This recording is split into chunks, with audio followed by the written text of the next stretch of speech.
16th finance commission సంబంధించి chairman గా ఉన్నటువంటి కాంతి ఘోష్ గారు ఈ ఫైనాన్స్ కమిషన్ సంబంధించిన చైర్మన్ తో పాటు సభ్యులుగా వీరు అట్లాగే మన రాష్ట్ర కేబినెట్ సంబంధించి రాష్ట్ర ముఖ్యమంత్రి వర్యులు రేవంత్ రెడ్డి గారు, ఉత్తమ్ కుమార్ రెడ్డి గారు, శ్రీధర్ బాబు గారు, కోమటిరెడ్డి గారు, అట్లాగే పొంగులేటి శ్రీనివాస్ రెడ్డి గారు, పొన్నం ప్రభాకర్ గారు తదితర కేబినెట్ మంత్రులందరూ కూడా సమావేశంలో పాల్గొన్నారు. ఈ సమావేశానికి రాష్ట్ర ప్రభుత్వం నుంచి ఫైనాన్స్ ఆర్థిక శాఖను చూస్తున్నటువంటి నేను, అట్లాగే రాష్ట్ర ముఖ్యమంత్రి గారు రాష్ట్రానికి కావాల్సిన అవసరాలకు సంబంధించిన అంశాలని చాలా స్పష్టంగా కమిషన్ ముందు కొన్ని అంశాలు వారి ముందు పొందుపరిచాం.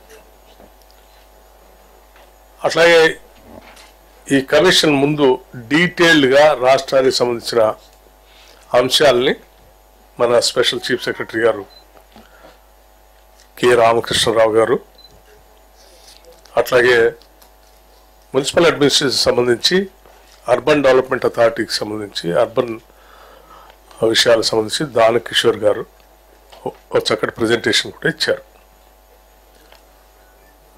మన చీఫ్ సెక్రటరీ శాంతి కుమారి గారు రాష్ట్ర అవసరాలు రీత్యా వారు కమిషన్ దృష్టికి తీసుకురావాల్సిన అంశాలని వారికి ధన్యవాదాలు చెప్పే కాకుండా రాబోయే రోజుల్లో రాష్ట్ర అవసరాల గురించి వారి ముందు కొన్ని అంశాలు ఉంచడం కూడా జరిగింది. సో ఈ అంశాలన్నీ కూడా రాష్ట్ర ప్రజలకి తెలియజేయటం కోసం మీ ద్వారా ఈరోజు నేను ఇక్కడ కూర్చొని మీతో మాట్లాడుతూ ఉన్నాను. నాతో పాటు రామకృష్ణారావు గారు, అట్లాగే సందీప్ కుమార్ సుల్తానియా గారు principal secretary finance, Krishna Bhaskar గారు స్పెషల్ సెక్రటరీ ఫైనాన్స్, అట్లాగే హరిత గారు సెక్రటరీ ఫైనాన్స్. మేమందరం మీకు కొన్ని విషయాలు స్పష్టంగా చెప్పాలనే ఆలోచనతోనే ఈ సమావేశాన్ని ఏర్పాటు చేయడం జరిగింది. ప్రధానంగా రాష్ట్రానికి సంబంధించి కమిషన్ ముందు కొన్ని అంశాలని స్పష్టంగా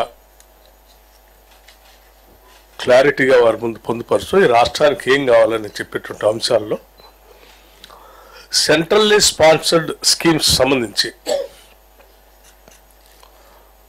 సరే మనందరికి తెలిసిందే, చాలా రాష్ట్రాలు గతంలో కొన్ని తీసుకోలేదు, కొన్ని చేశాయి, కొన్ని కాంట్రిబ్యూట్ చేశాయి, కొన్ని కాంట్రిబ్యూట్ చేయలేదు.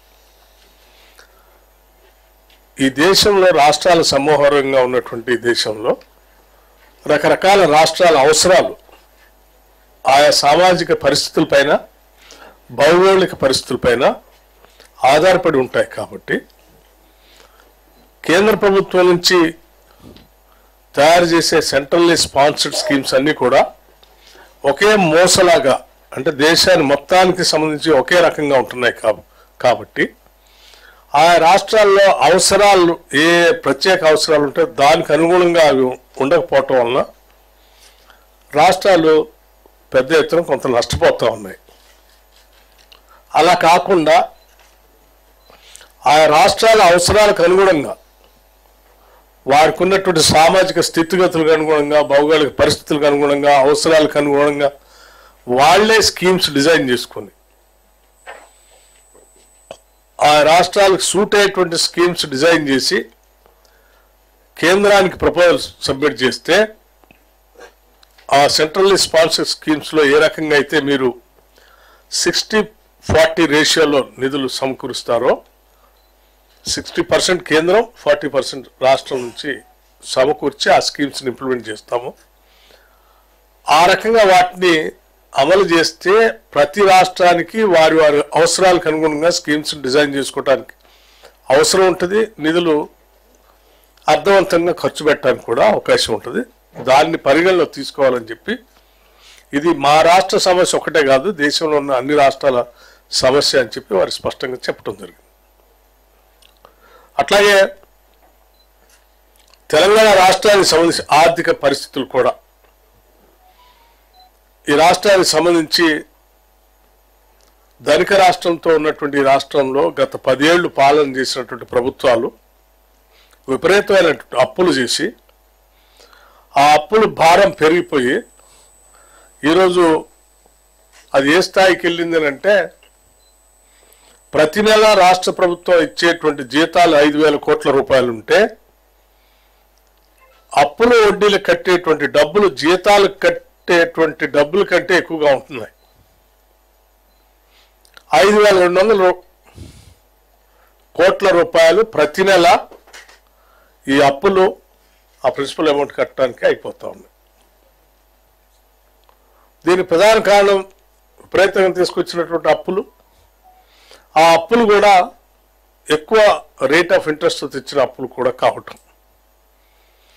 కేంద్ర ప్రభుత్వ వారితో మేము ఫైనాన్స్ కమిషన్ దృష్టి తీసుకొచ్చింది ఏంటంటే, సరే ఇప్పుడు ఆ తీసుకొచ్చిన అప్పుల్ని ఆనాడు వాళ్ళు తెచ్చి ఖర్చు పెట్టిపోయారు. అప్పులు 10 ఏళ్ల తర్వాత కట్టాల్సిన కండిషన్తో తెచ్చిన అప్పులు ఇప్పుడు మేము అధికారం రాగానే ఆ అప్పులు కట్టే బాధ్యత మా మీద పడింది. ఆ కట్టే భారం రాష్ట్ర అభివృద్ధి అవసరాలకి తీర్చడానికి ఏమాత్రం వెసులుబాటు కాకుండా అప్పులు కట్టడానికి ధనవంతం అయిపోతా ఉంది. అందుకోసమని కొంత వెసులుబాటు కలిగించు అని అంటే రీస్ట్రక్చరింగ్ చేయమని అడిగాం. తీసుకున్న అప్పులకి 11.5% రేట్ ఆఫ్ ఇంట్రెస్ట్